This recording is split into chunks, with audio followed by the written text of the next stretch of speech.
Team Napalm for life. Peace, soldiers. I'm back with the answers to my Q&A from last week as promised. 15 questions will be answered. I'm going to try to run through them real quick. I got my iPad out so I can just roll and answer the questions. And we're going to start with my soldier Woo Monk. You know what I mean? Actually a big supporter of mine. Cops all my music. Peace, Woo Monk. Appreciate you, brother. Question was, would you consider making an album with lyrics all in Spanish with heavy Latin influence in the music? I would love to. Is the answer. My Spanish is horrible. You know what I mean? I just try to get by and spit my shit, however. But I would love to. I love the culture.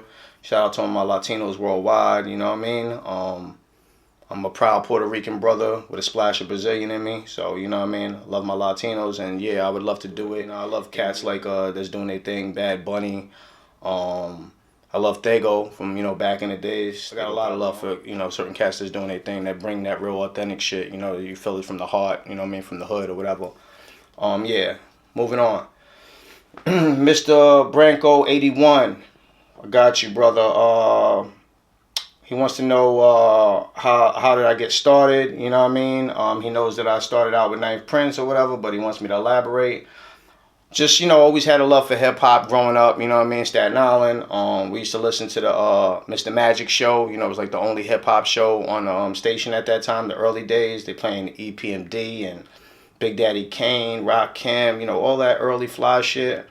And just got a, I got a love for it, man. And then me and Ninth was seeing his brother, me and cousins doing their thing, Jezza and ODB. And we was like, yo, man, we want to do this too. As young brothers looking at the older brothers, then like, oh, we want to do it, that kind of thing. And the real Roxanne from UTFO actually moved to Staten Island, and she lived like around the corner from me. Her little daughter had a crush on me at the time, and she would bring me over to the house, and I would try to perform in front of her mom and see if we can get a situation going. And she was trying to get me a situation with Chubb Rock, because she was doing something with Chubb Rock at the time. He was like pretty much putting her out or working on her new stuff. So, been trying to get, how we can get it in. I was doing, going to check, whatever we could. DJs locally that was doing their thing, seeing if they can get us a situation. I was doing my Dolo thing. Then me and Knife, shopping together, trying to do our thing, you know what I mean? But, it happened with, with the big bros. They came out and did their thing, and then we got on. Shout out to Africa. He says he don't know the relationship with, I guess, Holocaust these days, but, if there was a chance, would we get Holocaust or War Cloud and rhyme in Holocaust form on another collaboration? Funny you should ask that, because I just got Holocaust on my new album I.C.O.N. Coming out January 17th, and I don't know if he's in a Holocaust form, but he's as close as I could get. I picked a good one, man, and he did his thing, and I think y'all enjoy it. Then he wants to know was we in the studio? Was I in the studio when he spit the Bastard Swordsman joint? I actually brought him to the studio and told brothers, let's get him on the joint. You know what I mean? So kind of like I introduced him to the world. You know what I mean? The hip hop world. You know what I'm saying? I'm responsible for that. You can ask Holocaust too. You know what I mean? Shout out to Holocaust. He got a dope joint on my new album, man. Y'all gonna love it. I actually speak about that, how I introduced him to the world. You know what I mean? On the Bastard Swordsman. So it's funny. That question came up. Shout out. Is there anything different I would have did music-wise in the music industry? Let's see. I think I would have studied the business part of it more. You know what I'm saying? I kind of caught wind of the business side of it. I was just being an artist. We were young. I was 18 when we dropped Silent Weapons. I just came out of jail. So I would say I would just study the publishing aspect of it. I would have got more contacts when we went on tour with the Clan to deal with the promoters. So, do a lot more bookings at that time. We were letting them handle it for us and shit. We didn't know no better. We was just getting, just doing the music. But pretty much that. Just study the business more. I think that's 4 Hobby Addicts. This is Kruk, a.k.a. Scars 201. Being a Puerto Rican in the Woo, was there any challenges you faced during that era in the industry at that time?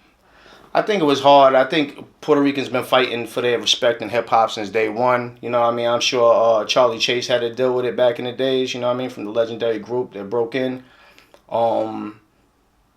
You know what I'm saying? To Pun, to Fat Joe. I guess we all had to deal with it, but I didn't really look at it like that. I just went and I came out with my brothers, and we were all, you know what I mean? We were all equal, and we dealt with equality, and we just put our pen game down. And I think I showed and proved to the world that my position and my where I'm at with it is well deserved, and I showed resilience, I showed perseverance, and I'm still here doing it when a lot of brothers ain't, to the utmost, and still keeping it militant and true to my brand. And I think y'all appreciate that, and y'all know that by now. You know what I'm saying? So, yeah, definitely challenges. You know what I'm saying? But Puerto Ricans are the co-founders of hip hop, man, and everybody knows that. I mean, Busta Rhymes said it, Spike Lee, Busta said it at a concert. Puerto Ricans are the co-founders of hip hop. You know what I mean?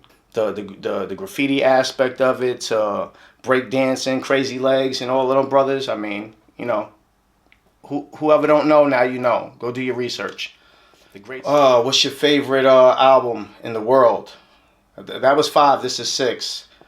Favorite album in the world? Shit, it might be it's gonna be a hard one, but I'm gonna go with Michael Jackson. I was a big Michael Jackson fan growing up. I might give it to Thriller or Off the Wall.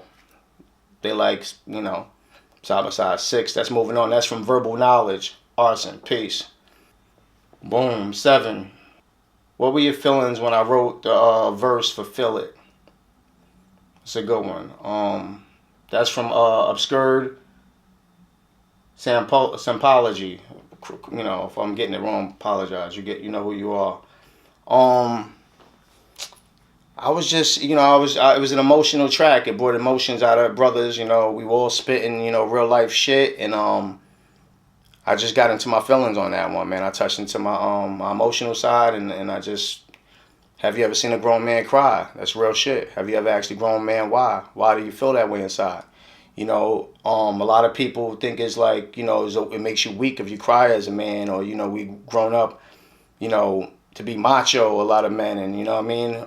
From either our dads, uncles, older cousins, and they all cry, they all hit the pillow, man, and there's nothing wrong with that. So I just dug into my, my emotions, and I wanted people to feel what I was, saying and shit. It's all real shit, family shit, That's pretty much that.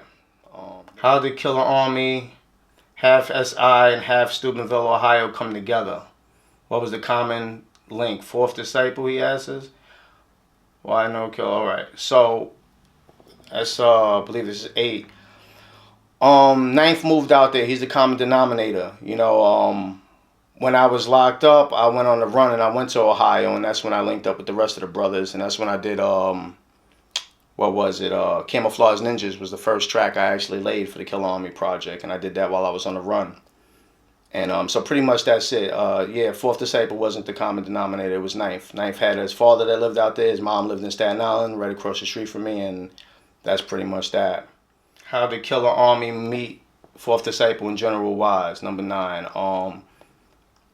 The Ohio members grew up with them, knew them already. I met Wise and Fourth Disciple when I was on the run when I did Camouflage Ninjas. That's when I met Fourth and Wise in the studio. Fourth had the Fourth Disciple studio right across from my brother Supreme, which was our other manager. It was General Wise and Supreme. And that's how that happened. You know what I mean? Great brothers. Wise embraced me, built with me. He was a big bro, man. His heart was like no other. Miss you, Wise. Love you. Salute the general. Moving on to 10. How did the golf club find its way into RZA's hands in Fear, Love, and War video?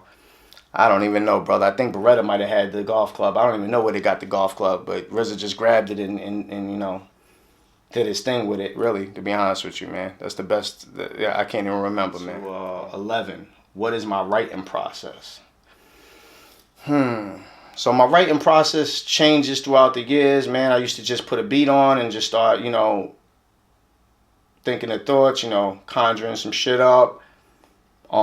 Sometimes I'll just write. I'll have a thought and I'll either jot it down somewhere, closest piece of paper. Nowadays, I started when we didn't have the cell phones that do everything they do, memos. But now I'll just grab and talk into the phone when I get a thought instead of writing it down. I hate writing. And so sometimes it's just no beat. Sometimes it's a beat. And then nowadays I got a system that I use, which I've been using on my last probably like 5 projects. I call it Going Green. The reason why I call it that is because There's no paper involved, nothing to recycle, nothing, you know. Just I'll put the track on I'm gonna work on, and I'll just do a couple of bars in my head, think of them, memorize them, lay them down, go to the next track. Next 4 or 6 bars I come up with, remember them, lay them down. I'll do tracks all the way through, just off the head pretty much, and just writing them in my head and then laying them down. I call that going green. That's the terrorist's new system. So that's the process, man. Anything could trigger a thought, a movie, just a flashback. You know what I'm saying? So that's pretty much that. It says my favorite song. I don't know if he's talking about favorite song in the catalog or favorite song. You know, if he's talking about mines, man, let's see, Problem Child is a big favorite, one of my biggest hits. And I like Worse Than a Racist on that T4 a lot too. Two of my favorite joints. I mean, just off head. I mean, I got a lot of dope tracks, but that's 12, I believe, right? We're going to 13. Who is my favorite producer? 13. I have to give it to Fourth Disciple because, you know, I came in the game writing off of his beats and being inspired by his beats, you know what I mean? That something that we had as our own, not listening to other tracks of, you know, cats that was on the radio and stuff like that. So, you know, I think Fourth's a dope producer, so I'm going to go with Fourth on 13. 14, where did the name Don Pachino originate from? So, when I was looking for a name, you know what I mean, the early days, before we even did the Silent Weapons, I used to go by Capital D. Me and Ninth Prince had a dual group, like a Mobb Deep, when we first started, like 9 years old. But that's, you know, I was just searching when we started really getting serious and about to put this Killer Army thing together. I had to figure out a name, and so I was pondering around and stuff. And then RZA was like, "Call him, what's up with Dom Flamingo?" I was like, "Dom Flamingo? That shit's whack, you know, that's like from Mike Tyson's Punch Out, the Spanish dude with the rose in his mouth." I was like, "Nah, man, y'all bugging, you bugging, RZA."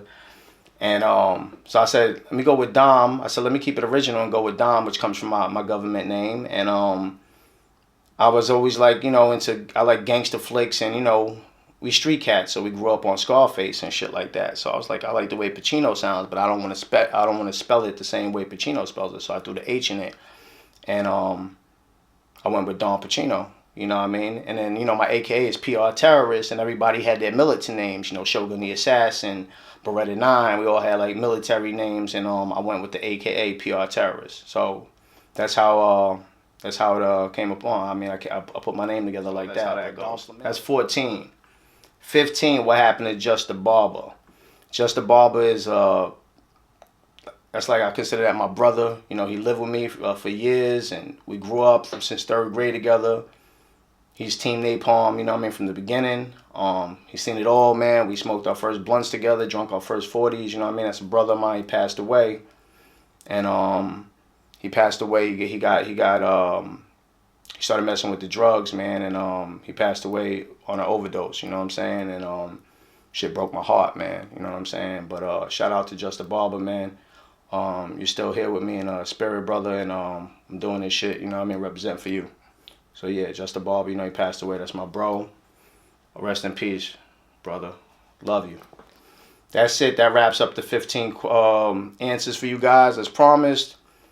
Peace, love, and respect. January 17th, that I.C.O.N album is coming out. I Control Opposition Naturally. You know what I mean? That's the acronym, you know what I'm saying? So, yeah, go out and support it. It's available right now for pre-order on donpachino.bandcamp.com. Go fuck with your boy. It's going to be great. Salute. Terrorist shit, you already know. And I got the next single gearing up right now. It's going to be nuts. Peace.